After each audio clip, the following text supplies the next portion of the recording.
All right, so today we're up to chapter 7, and we're looking at the bit where Jesus turns up at the festival from verse 12. I think we got up to about verse 12 last time we met, which was a couple of weeks ago.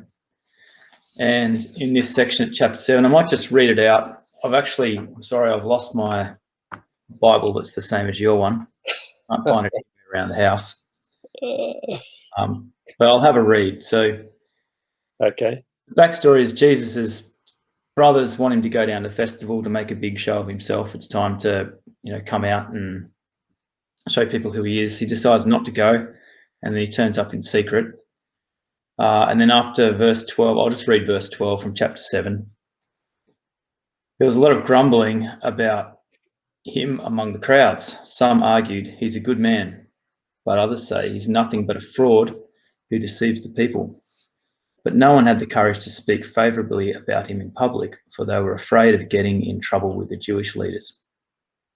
Then midway through the festival, Jesus went up to the temple and began to teach. The people were surprised when they heard him. How does he know so much when he hasn't been trained? They asked. So Jesus told them, my message is not my own. It comes from God who sent me. Anyone who wants to do the will of God will know whether my teaching is from God or is merely my own.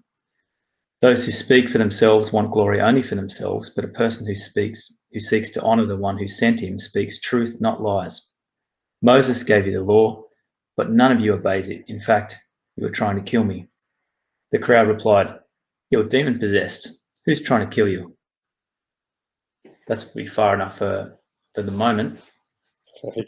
There at the start, obviously Jesus, we talked a bit last time about why Jesus decides to go down in secret and not make a big fuss. And then he's there, he's in the crowd, he comes out and talks to everyone. And the people's opinions about him are divided. Obviously, the picture you get from this is that the Jewish leaders in Jerusalem itself have a really strong control over what people believe. So much so that people are not even willing to come out and talk about him favourably in public. Yeah. And so, yeah, that's a pretty, it gives you a picture of the sort of the political scene in those times. Obviously, he had a lot more freedom up, especially away north of Galilee, away from the control, but there was also a fair bit of control there in Galilee itself. What's your understanding of that level of control? Well, it's if it was today, with all of our ability to communicate over the net, telephone, Jesus wouldn't have survived very long. The real handicap for the Jews and for the political leaders, the Sanhedrin in Jerusalem, was the difficulty to communicate and to keep a check on what was happening if it wasn't right under their noses, so to speak. But there was no doubt about their intent, and the people in Jerusalem would have known that very, very clearly. In fact, I think it says in this chapter that they had said that anybody who knew where he was should let them know in order to arrest him. And in the backstory before this chapter 7, Jesus had already stirred them up by causing a scene in the temple and challenging the commercial interests there, run by the high priest and his family. And so he'd really got offside early. And in chapter 4, at the start of chapter 4, when he was near the Jordan River in Judea, and he heard how the Jews had heard that he was there, he took off for Galilee again, and that's where he met the woman at the well and spent time with her. So in the backstory, you can see this frustration of the leaders in Jerusalem, or I guess it's an implication, but just that they had heard that Jesus was becoming very popular over along the Jordan River where John was baptizing at the time. And then when Jesus heard that they had heard, he had time to get out of the way before they could spring into action. And I think actually there in the background you can get this picture of in Jerusalem.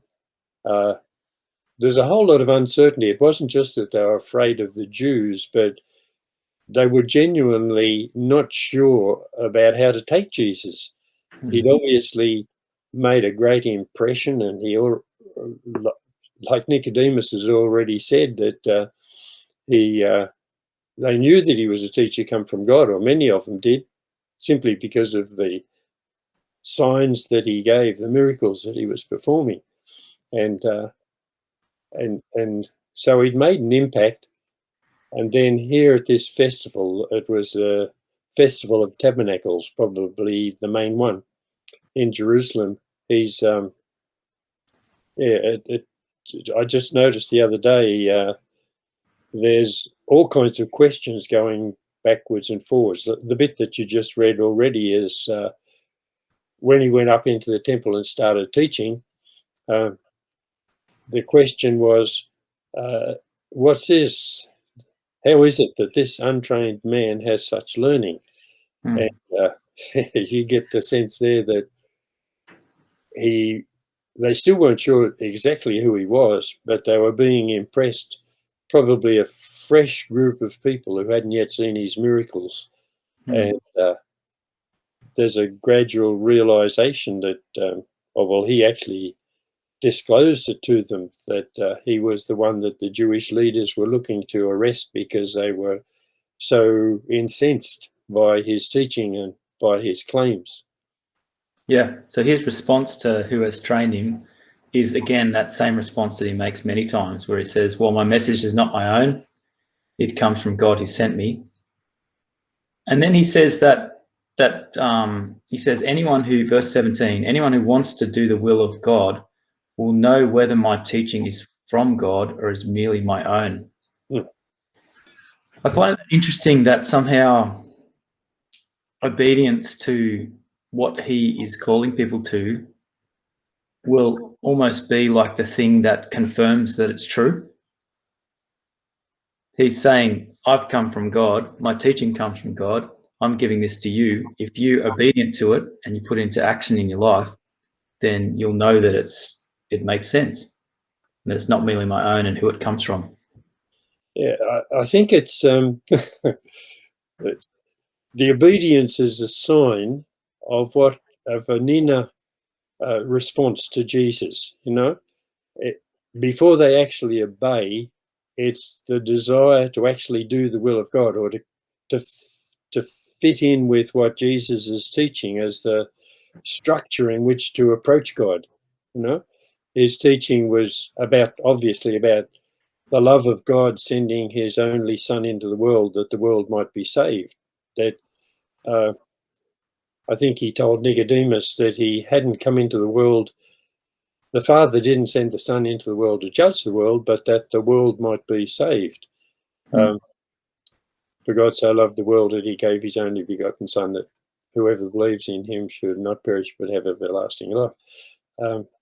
That was his message, and I imagine it would have been along those lines that he was teaching, and it certainly got their attention, partly I imagine because of his character, but also because it was new and it was appealing to something deep within themselves. In their inner world, they would have felt that this was saying what they knew kind of in their bones to be true, that God wasn't up there just keeping tabs on whether you were walking such and such a distance on the Sabbath, and that he wasn't concerned about you picking herbs on the Sabbath. And there was something, if you tuned in to reality deeply enough, you'll know that what Jesus was saying was true in itself. I think that's probably, it speaks, faith is not just a matter of the mind and believing what Jesus said or believing even who Jesus was, but it's something to do with the whole of life. And it shows up by obedience, by wanting to live in tune with the truth that Jesus is revealing. But it starts deeper down. I think that's what Jesus is appealing to. he he he, he said sometime earlier, judge. No, I think it's here in this passage. Judge justly, use your reason, more than your reason. Just feel the truth of what truth really is. That it's so complete and so so full. And Something that you were talking about the other day with some teaching with the young people from around here. You were talking about this idea that we have reason, but then we also have an intuition, an intuitive sort of reason. yeah. What's your thinking behind that? I think I'm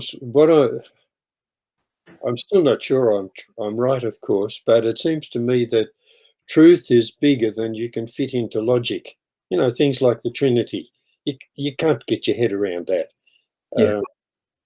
That that there are somehow or other in the eternal God who created everything and who is the standard of good and evil and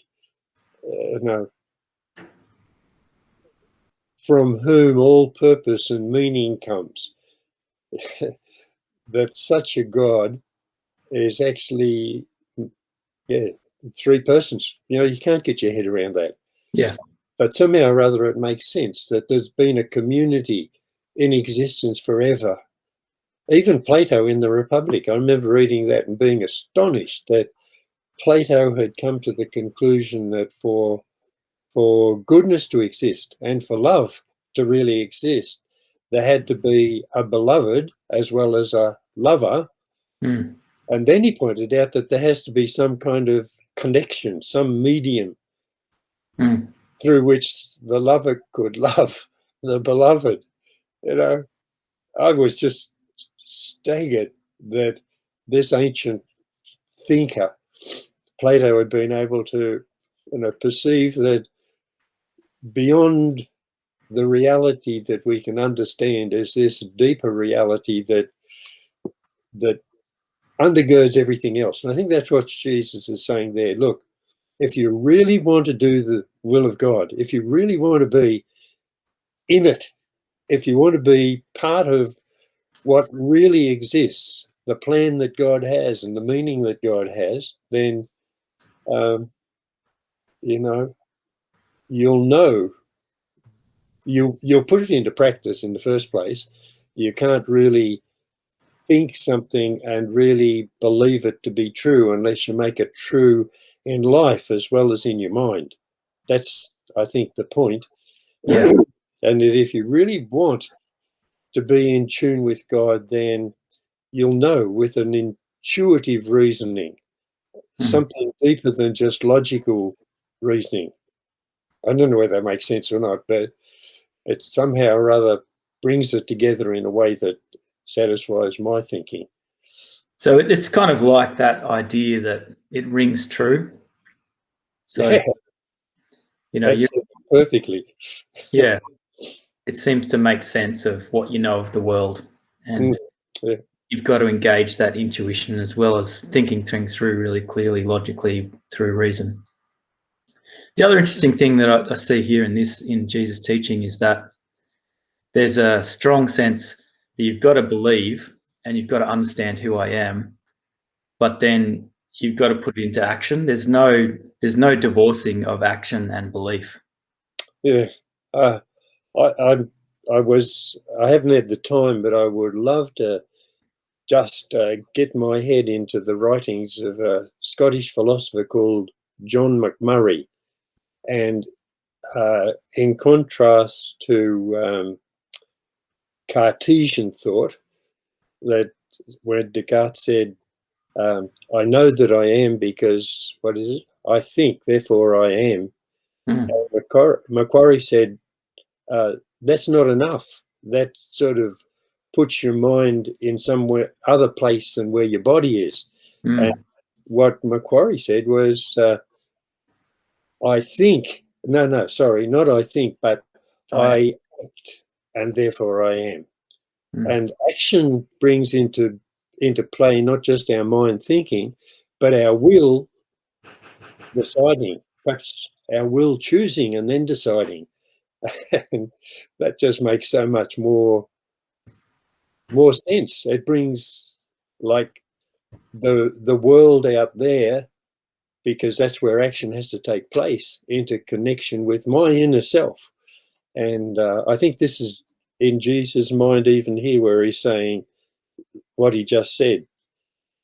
Whoever has the will to do the will of God, not just to believe it, but to do it, he'll know of my teaching, whether it comes from me or whether it comes from God. Do you see that working in other parts of life? That's a good question. Well, yeah, I suppose I'm thinking this is dangerous territory, but you fall in love with a woman or a man, I suppose. But I mean, for us, we fall in love with a woman, and if you sit and just think wistfully about it and build up your own passions inside yourself and you do nothing about it, well, I'm sorry for you. Eat your heart out. But if you really, in this area of romantic love, if you make the effort to approach the woman in some way, very discreetly, hopefully, but nevertheless, you have to choose, you have to decide, you have to do something in order for that love that you've got inside yourself to go further than just inside yourself. And then I suppose the next step is that once you act on it, your actions actually then confirm the love that you might have been feeling. Obviously, especially if it's reciprocated. Exactly. And if it goes ahead into marriage, then the trick then is, of course, just to simply maintain that love and that commitment.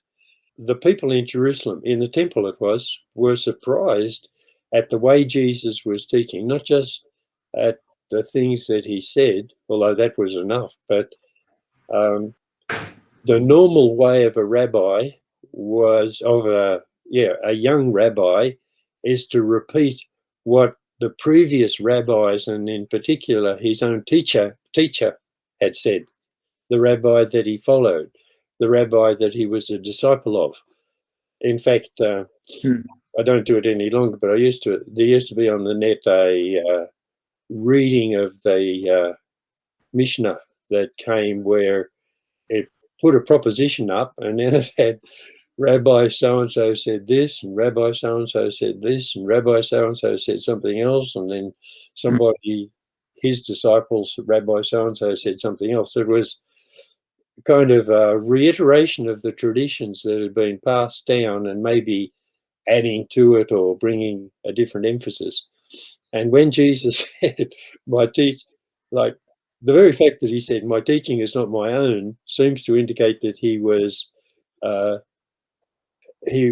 aware that they were struck by the fact that he wasn't teaching in the way that he was expected to teach as a rabbi up in the temple. And that's why he said, well, my teaching isn't my own. It's from the Father who sent me. So he did have sort of a rabbi. God himself, the Father, was the teacher who had given him what to say. And it's interesting that in chapter 12, when Jesus, it's one of the things that Jesus said there, right at the end of the chapter, is the Father, my teaching is not my own. The Father who sent me has told me what to say and how to say it. It's incredible. I've thought often on that Jesus' method was also taught to him by the Father who sent him. So what do you make of this next little verse where he says, those who speak for themselves want glory only for themselves, but a person who seeks to honor the one who sent him speaks truth, not lies? Yeah. the New English Bible translation is, if a man aims at the honour of him who sent him, he is sincere, and there is nothing false in him. Probably, it almost bounces off this tradition that rabbis referred to their teachers, and it would have probably been on their mind, well, where does this person get his teaching from? He's not quoting the rabbis, he's not referring to our traditions, and Jesus is in a way agreeing with them and saying, look, if somebody comes along with novel teaching, of course you're supposed to be suspicious, but if you're teaching what you've been given by such an authority as God the Father, then obviously what you're saying is true and it's just. You know, there's no other motive than expressing the truth that has been given, the truth from God. And I think it's also so, I like, what's that translation that you've got there? It talks about injustice. New Living. What that verse, it just says, but a person who seeks to honour the one who sent him speaks truth, not lies. Yeah, truth and not unrighteousness. And there's a kind of a thought of linking up those two, truth and the moral side of our lives, that the two are meant to be in harmony. Truth is justice and justice is truth. So somehow it's saying if you're not just trying to honour yourself and, you know, make people impressed with yourself, but you're bringing a message from another, then you're giving honour to that other. And does that mean that you're more likely to be speaking the truth and not lies and bringing truth and justice together? Yeah, it shows that you're being true to the message that you've been given. You're not distorting it for any other motive. And yeah, not your own glory. Yeah, and affirming again that truth and morality go together. You can't have one without the other. Yep. Well, so then, fraud. What was that sort of last bit? Sorry. Unless you're a fraud. Yeah. And that's what makes me think amongst the politicians, it's just so many frauds. Anyway, that's another question. So surely that's the question that's in the background for all these people, is who is this really? Yeah. Are they a fraud? And that's the question about the Messiah. You know, they go on to talk about, you know, he's probably not the Messiah because we'll know where the Messiah will just appear from nowhere and we know where this person comes from. So the big question for everyone is if this really is the Messiah, or is it a fraud? Yeah, exactly. And then Jesus goes on and says, Moses gave you the law, but none of you obeys it. In fact, you are trying to kill me. And then the crowd says, you're demon possessed, who's trying to kill you? And so they're implying that he's paranoid about himself. But then it becomes very clear in the next paragraph that there are actually plainly lots of people trying to kill him. And in fact, it points out that a lot of the people who were there listening to him teaching, among the crowd who'd come up for the Feast of Tabernacles in Jerusalem, were from parts of the country where Jesus had never, you know, done his miracles or made his claims. And they were being brought into touch with what was really going on in Jerusalem. And he, you know, he directed their thinking that way. He said, the truth. Well, here the authorities are trying to kill me. And they were astonished, surprised at least, and thought, something wrong with him. Yeah. And then he goes into the argument about the Sabbath. So he's referring back to the miracle that he did on the Sabbath. and I imagine this is the one from chapter 5 where he healed the man at the pool. So I did one miracle on the Sabbath and you're amazed, but you work on the Sabbath too when you obey Moses' law of circumcision. Actually, this tradition of circumcision began with the patriarchs long before the law of Moses. For if the correct time for circumcising your son falls on the Sabbath, you go ahead and do it so as not to break the law of Moses. So why should you be angry with me for healing a man on the Sabbath? Look beneath the surface so you can judge correctly. Yeah, that's the verse I was thinking of before. I read it somewhere in the Mishnah. It says that if you were supposed to do work on a day that coincided with the Sabbath, then it was permissible to do that work the day before so that you didn't break the law on the Sabbath. That was not true for circumcision. They accepted that was what God said, and that's what you had to do. Circumcise on the 8th day, and if the 8th day happened to be the Sabbath, well, then you were not breaking the law by circumcising your baby. And that sort of, in a way, it shows that there are more important things. That there's a hierarchy of importance in your actions. If you're really wanting to do the right thing, sometimes you have to do what on one level is the wrong thing in order to do the right thing that is more important. Yeah. That was the case with the Sabbath. Yeah. And Jesus is trying to say, can't you really see circumcising a baby is, sure, it's important because this is the sign that you're in a covenant with God. And that's why that has priority over just keeping the law. Yeah. It's much more important to be in this relationship under a covenant with the God who called Abraham, Isaac, and Jacob and made you into his people.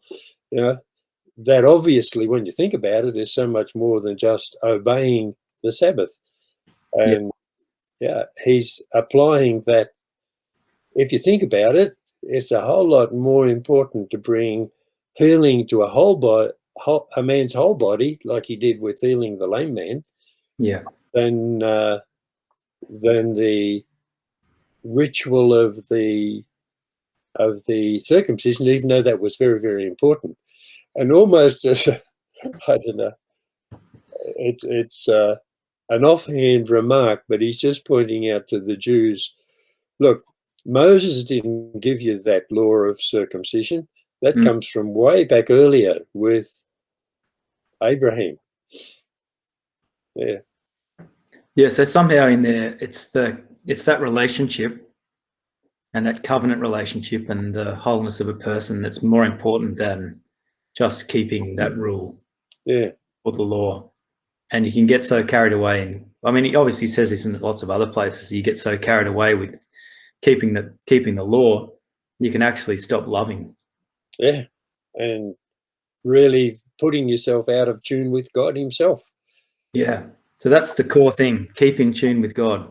Yeah. And go back earlier in that passage again, like we said, that intuition that says this is what's true, put into action, and then that will confirm that it's true, that it's being in tune with what God wants and obedient to that reality. And it involves not just being in the covenant, like circumcision noticed, but it's the whole of our physical being as well. God's purpose is that we should be in this relationship with him, enjoying his favor, his love, and also to enjoy that in the fullness of life itself, in our physical life. Yeah, so not sort of separated. Yeah. So what does that look like this week? We leave this discussion now. Well, I think enjoy our relationship with God, and then just simply put it into practice and accept all the good blessings that come from God in the physical world round about us. not to think that you have to go barefooted out in the cold to prove how much you're in tune with God and how much you love God, but enjoy what he has given you in a proper way, of course, but to enjoy it and to be thankful. Yep.